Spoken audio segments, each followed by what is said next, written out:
You did a great job staying within your time.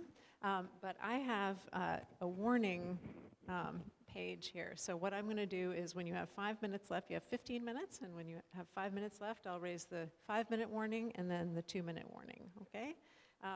So delighted to hear from Ryan Cousin. Oh, yeah. Can y'all hear me? Oh, can y'all hear me? All right, cool. All right. Good morning. My name is Ryan Cusson, and my capstone is, what is neurofeedback? When I was a kid, I loved being outdoors, exploring new, uncharted territories in the neighborhood creek, climbing the tallest tree around the park, and playing sharks and minnows for countless hours until my feet bled with blisters. On a cold winter day in my hometown of Gainesville, Virginia, my brother and I decided to snowboard down our neighborhood hill. We built this enormous ramp. I went as fast as possible down this ramp, falling and slamming my head against the hard ice snow, knocking myself out, resulting in a severe concussion. That point in my life is a staple to when my life turned 180 degrees. My brain altered significantly while I was in the process of healing, resulting in spiked mood changes, irritability, anxiety, depression, and signs of suicide ideation. I needed something to alter the way I felt. This is when I stumbled upon neurofeedback in my life. According to the International Society of Neuroregulation and Research, or ISNR, neurofeedback is often referred to as EEG biofeedback or wave training. It's a type of biofeedback in which individuals are trained to improve function. Now, there are many different ways to train your brain, but neurofeedback is different. Neurofeedback trains the brain in real time using a monitoring device to provide moment-to-moment information to an individual on the state of their physiological functioning. One of the benefits is that it does not involve surgery nor medication and is neither painful or embarrassing. For instance, say an individual was in cognitive behavioral therapy, or CBT, and felt embarrassed to tell a stranger how they felt, what was going on in their life, or would lie to them just to get the session over with.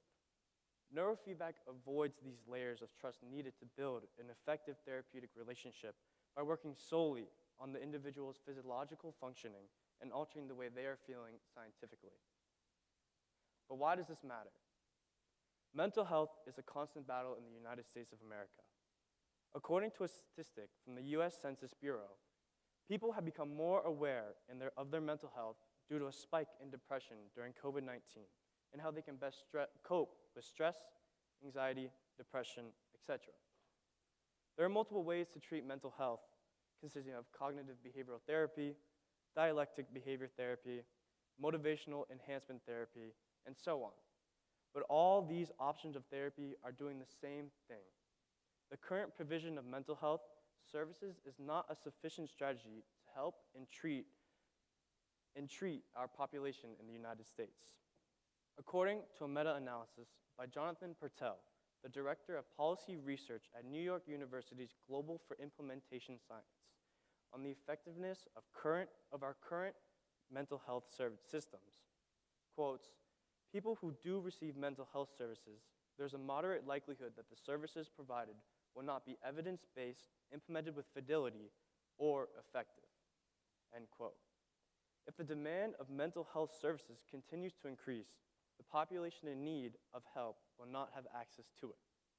Jonathan Pertell also states, estimates indicate that an additional 15,400 psychiatrists and 57,490 psychologists are needed by 2025 to meet the mental health services demand of the US population. These statistics only include the demand for the US, and they only account for the people who have requested and are actively seeking for help, not accounting for people who do not know how to ask for help. Another meta-analysis conducted on multiple experiments on the efficacy of neurofeedback on people with major depressive disorder, or MDD, by J. Fernandez Alvarez, who has a bachelor's in psychology from the University of Sacred Heart in Italy, states, psychotherapy, psychopharmacology, and the combination of the previous two have proven efficacious, but there's still much room for improvement. Around 40 to 50% of patients do not respond to treatment, and a third who do present relapses, end quote. there's something wrong with the current mental health services.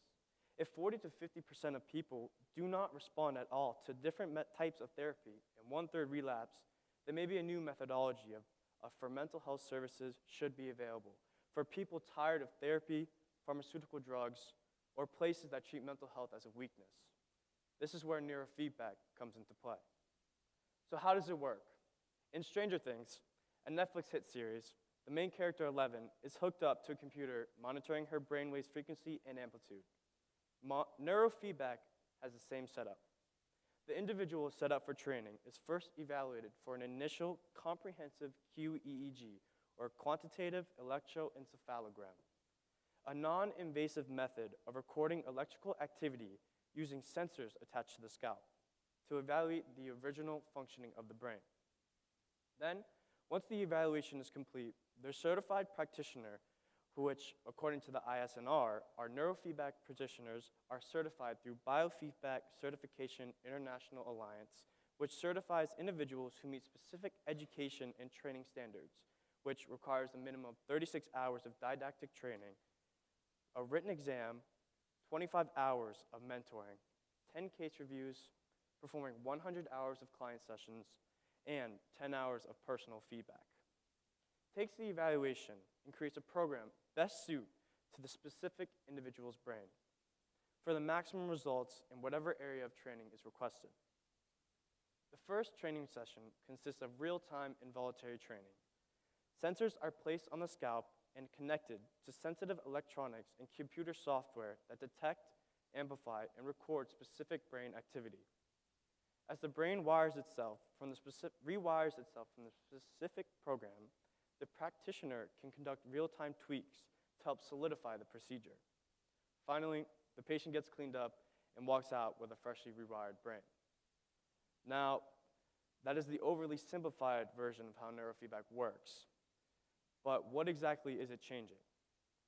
Neurofeedback uses 5 different brain waves: alpha, beta, delta, gamma, and theta to change how an individual acts and feels. Based on the book, Journal of Neurotherapy, Investigations in Neuromodulation, Neurofeedback, and Applied Neuroscience, written by D. Cordon Hammond, states, different levels of awareness are based off of brainwaves. Each sensor is connected to a specific part of the brain that produces those brainwaves. Brainwave frequencies are measured in hertz, meaning cycles per second. The more cycles per second, the greater the hertz value. Referencing the same sources before, gamma brainwaves are very fast EEG activity above 30 hertz. More research is needed towards what exactly gamma brainwaves are associated with, but it is known that intensely focused attention and assisting the brain to process information from different parts of the brain is correlated with gamma waves. Beta brainwaves, on the other hand, are small and relatively fast, between 13 and 30 hertz. Beta waves are associated with intellectual activity and focus on concentration. Alpha waves are slower and larger in amplitude, ranging between 8 to 12 hertz, and relate to relaxation. Theta represents the almost daydream-like state, like when you're dozing in and out during an English presentation. Theta generally travels between 4 to 8 hertz. Lastly, delta is a very low, high-amplitude brainwave, and it's what we experience in deep, restorative sleep, usually between 0.5 and 3.5 hertz.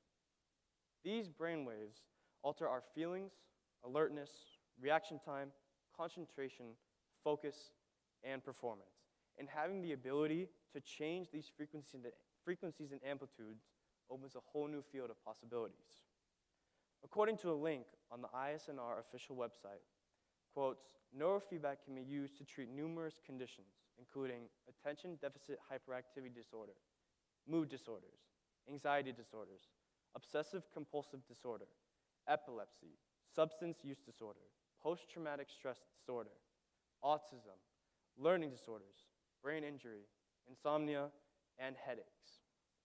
For example, people with attention deficit hyperactivity disorder, or ADHD, head strokes, epilepsy, developmental disorders, or often chronic fatigue syndrome tend to have slow waves, alpha and theta, present.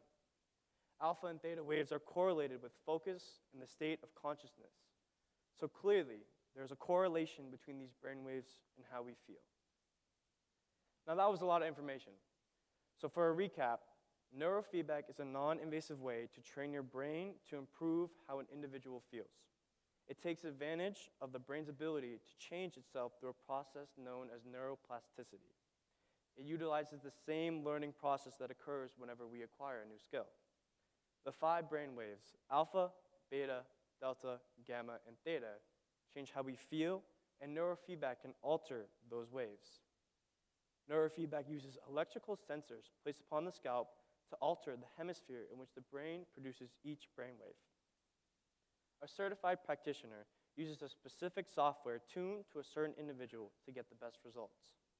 This is done in multiple sessions to finalize the results. Neurofeedback not only can change the way we feel, but can also change the way we perform.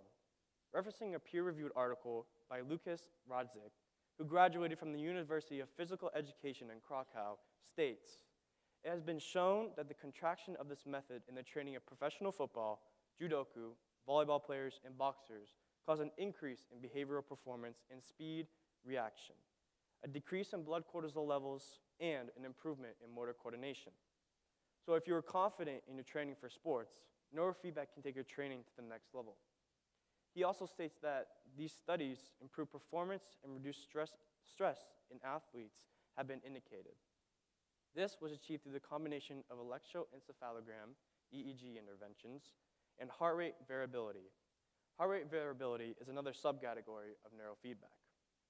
What I want to prove with this section is that neurofeedback has current research going on about how to improve treatment and continue to make neurofeedback training more efficient.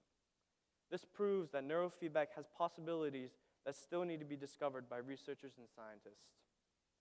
So with all this research done, I wanted to find out how effective neurofeedback is, what its limits are, what are the possibilities of neurofeedback, and whether is it doing something or is it just a placebo.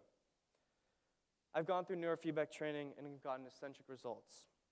As seen on the slideshow, you can see from one neurofeedback session in a QEEG scan, they were able to identify my brain and how it works. The purple areas on my brain are hyperactive and produce more delta waves than should be present. At this point in my life, I was dealing with oversleeping, sleeping 16 hours a day, and barely being able to stay awake for the other 8. Neurofeedback identified the problem and was able to change these parts of my brain to produce the right amount of delta brainwaves for me to stay awake. I was able to change the way I think, feel, and act through neurofeedback training. Neurofeedback training helped me realize how my brain works and I can best cope and use it to my advantage. Neurofeedback changed the frequencies and amplitudes that were out of whack and were key components of how I was feeling. So I wanted to try to do something similar for someone else, but due to the limitations of being a student in high school, I was unable to conduct my own neurofeedback experiment to determine the true efficaciousness of neurofeedback, and conducting human experiments would have been unethical at my level of education. C. elegans, a specific type of earthworm on the other hand, are a simple creature, and its brain structure and nervous system are the first ever to be fully mapped with 302 neurons. Researchers to this day are using earthworms to understand how neurons communicate through proteins called neuropeptides, which help scientists understand how our emotions and mental states are controlled, as well as conditions like eating disorders, obsessive-compulsive disorder, and post-traumatic stress disorder. Joe Latimer, the head of neurosciences and mental health at the Medical Research Council, says, "This is a further step into understanding how the brain works and nervous system works, and this increased understanding may have the potential to lead the future development of targeted therapies for a range of conditions." So being the ambitious person I am, I wanted to do my own research, but having limited resources, I was unable to do so. So I went a different route. I thought about when I was going through the hard time of countless sessions of therapy, pharmaceutical drugs, and spending nights in hospitals for feeling different than everyone else. I did not have anyone to guide me or to give me options, and I had to discover my path to help myself. Still, I want to leave everyone here with another option. So I came up with a list of local neurofeedback clinics or practitioners who are accepting clients as I present this to you. Some go from New Hampshire to Burlington and down to Boston. I also found multiple online resources that would send at-home accessible neurofeedback programs, electro-paced, sensors, and a laptop so that you can find your own neurofeedback training. The cost is manageable and negotiable. It's okay to not be okay. No one is alone, and I'm always a person to talk to. Thank you so much for your time, and all sources are available upon request. Are there any questions?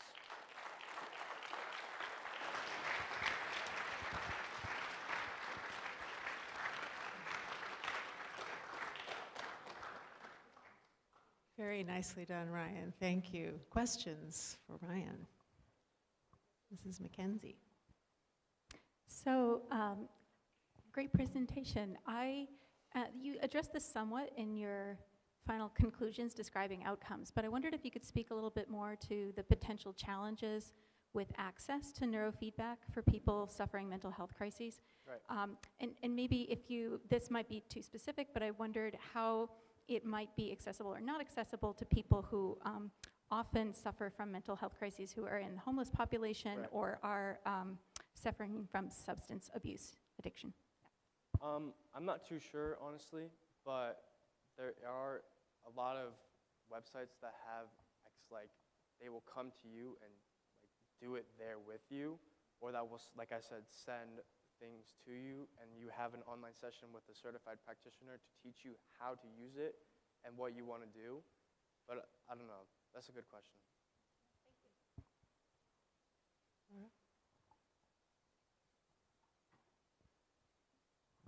Hi, Ryan. I promise it's not a hard question. If you had the ability to look at earthworms, what exactly were you planning on doing?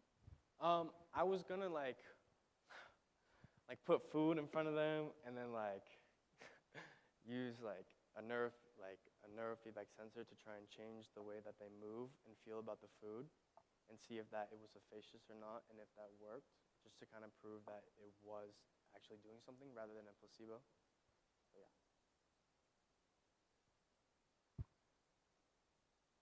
So Ryan, I noticed that when you talked about the certified neurofeedback or biofeedback practitioners, you kind of went through Right. the list of the qualifications or the things they had to do to get qualified. Does that signal that there's some doubt or sort of skepticism in the medical community about this? Yeah, so it's only about a decade old, and there's a lot of current research going into how effective it is, and like I said, if it's placebo or not, and that's where I wanted to go with it. But there are a lot of scientists, and the ISNR right now are working on new methods on how to make sure this is being done correctly and if it's effective. But there's just not enough people doing it to be like, this is working, you know what I mean? But for me, like when I went through it, I was able to experience it and it worked for me. Sisu? In your presentation, you mentioned that when you went through this therapy, you had trouble sleeping beforehand, and that fixed it. Is there a way, or is there a possibility that you could alter the way your brain functions so that you could run on less sleep, or more easily learn a second language or something like that? I believe so. I think there is the ability, with performance, with sports and things, they're able to change your levels in blood, your blood pressure and things like that, so you're able to perform better, and I think you can do the same with sleep so that you can sleep less or sleep more.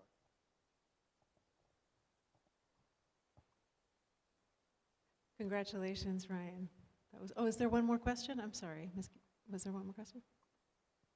No? Okay. Congratulations, Ryan. Good job.